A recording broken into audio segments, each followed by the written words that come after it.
आज हम लोग नगर निकाय के जो चुनाव आगामी तारीखों में संभावित हैं, उनमें एक महत्वपूर्ण जो प्रक्रिया है वो आरक्षण की होती है। नगर निकायों के अध्यक्षों की और प्रमुखों की। आपको याद होगा कि पिछले 3-4 दिन पहले हमने इन सभी निकायों के वार्डों का जो आरक्षण था वो जारी कर दिया था। आप सबने देख भी लिया है। 75 जिलों में सभी निकायों का हो चुका है। थोड़ा सा मैं आप लोगों को इसकी बैकग्राउंड दूं तो आपको याद होगा कि 2017 में हमारे राज्य में 16 नगर निगम थे, 199 नगर पालिका परिषद थी और 438 नगर पंचायत थे। इस प्रकार कुल मिलाकर के 653 नगर निकाय थे, जिनमें से 652 में उस समय चुनाव कराया गया था 2017 में। और जो उस समय निकाय थे उनकी कुल जनसंख्या 4.16 करोड़ होती थी, जो आपके प्रश्नोत्तर में भी हम लोगों ने दिया है।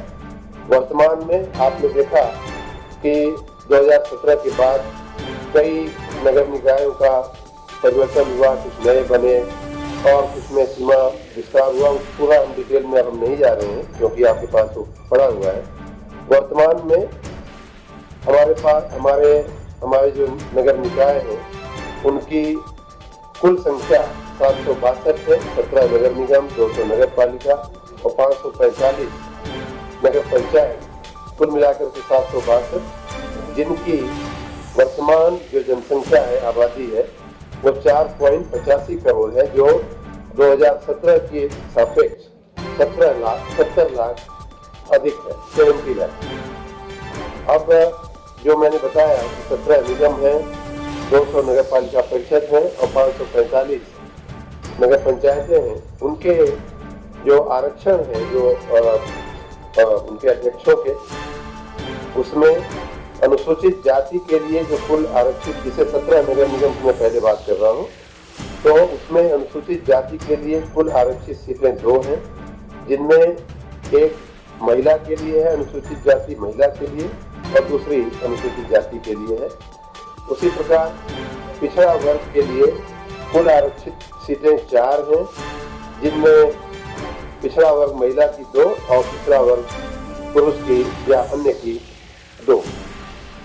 महिला के लिए कुल 3 सीटें आरक्षित की गई हैं और जो टोटल अनरिजर्व या अनारक्षित सीटें हैं उनकी संख्या 8 है।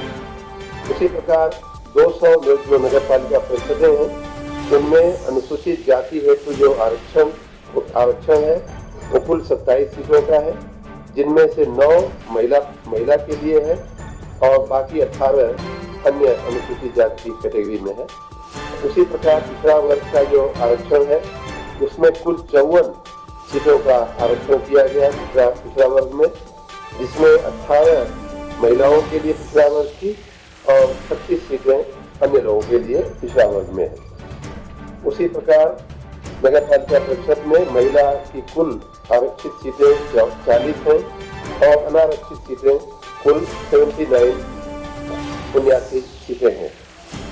नगर पंचायतों में आते हैं तो 545 नगर पंचायतें हमारी हैं, जिनमें अनुसूचित जाति के लिए कुल आरक्षण 73 सीटों का किया गया है, जिसमें अनुसूचित जाति की महिला के लिए 25 सीट और अनुसूचित जाति अन्य के लिए 48 सीट आरक्षित की गई है।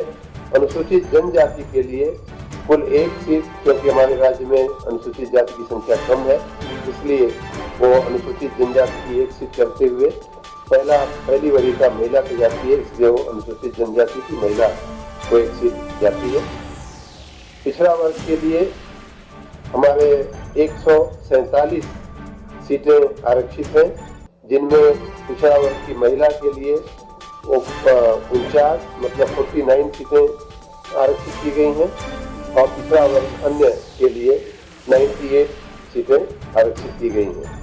पंचायतों में, नगर पंचायतों में महिलाओं की कुल सीट 107 आरक्षित है और नगर पंचायतों में जो टोटल अनरिजर्व या अनारक्षित जो कुल सीटें हैं वो 217 है। 2 नगर निकाय जो है वो महाराजगंज जिले की सिसवा बाजार और बस्ती की भानपुर के गठन को लेकर के और चुनाव को लेकर के न्यायालय में, उच्च न्यायालय, उच्चतम न्यायालय, उच्च न्यायालय में जो लिटिगेशन चल रहा है, जो केस चल रहे हैं, इसलिए वहाँ हम चुनाव नहीं करा पाएंगे। वर्तमान में 762 हमने बताया कुल नगर निकाय, उनमें 13,965 वार्ड या कक्ष हैं, जिनमें जैसा मैंने बताया कि पिछले दिनों जो वार्ड हमने डिक्लेयर किए आरक्षण के, उनमें उनका भी इसमें समावेश हो जाता है। इसमें जो सदस्य और पार्षद का, जैसा मैंने बताया कि वो पहले हम लोग जारी कर चुके हैं, और उसके भी आपत्तियां मंगाने का, सुझाव मंगाने का और उन्हें फिर निस्तारित करते हुए उसको अंतिम स्वरूप देने की जो प्रक्रिया है वो चल रही है। उसे भी कुछ ही दिनों में हम लोग उसको अंतिम स्वरूप दे देंगे। जो वर्तमान में जिसमें आपको आज ज्यादा इंटरेस्ट है, उसमें 762 नगरीय निकायों में से, जैसा मैंने कहा, 760 में निर्वाचन के दृष्टि से हम अध्यक्ष और महापौर के पदों का आरक्षण उपरोक्त जो हमने बताया उस हिसाब से हम लोग अभी आपके सामने रखेंगे। और ये जो आज हम अनाउंस करेंगे वो 7 दिन का, उसमें लोगों को अपने सुझाव और आपत्तियां देने का अवसर दिया जाएगा। फिर उसके बाद 2 दिन का समय लेते हुए उन आपत्तियों को के मद्देनजर उनको निस्तारित करते हुए उनका भी अंतिम अधिसूचनाएं जारी की जाएगी। अनंतिम आज जारी हो रही है और अंतिम जारी होने में अभी हम 7+2 यूँ मान लीजिए कि 9 दिन, मतलब 14 तारीख को हम लोग वो सब कर पाएंगे। और महापौर और अध्यक्ष तथा वार्डों और कक्षों में सदस्य पार्षद पदों के आरक्षण की, जैसा मैंने कहा कि अंतिम अधिसूचना जैसे ही हो जाएगी, जैसे ही हम अंतिम अधिसूचना जारी कर देंगे, वैसे ही पूरा जो काम है वो राज्य निर्वाचन आयोग का शुरू हो जाता है और ये सारा विषय इस राज्य निर्वाचन आयोग के परिधि में चला जाता है। यही मुख्य रूप से मुझे कहना था। आपके प्रश्न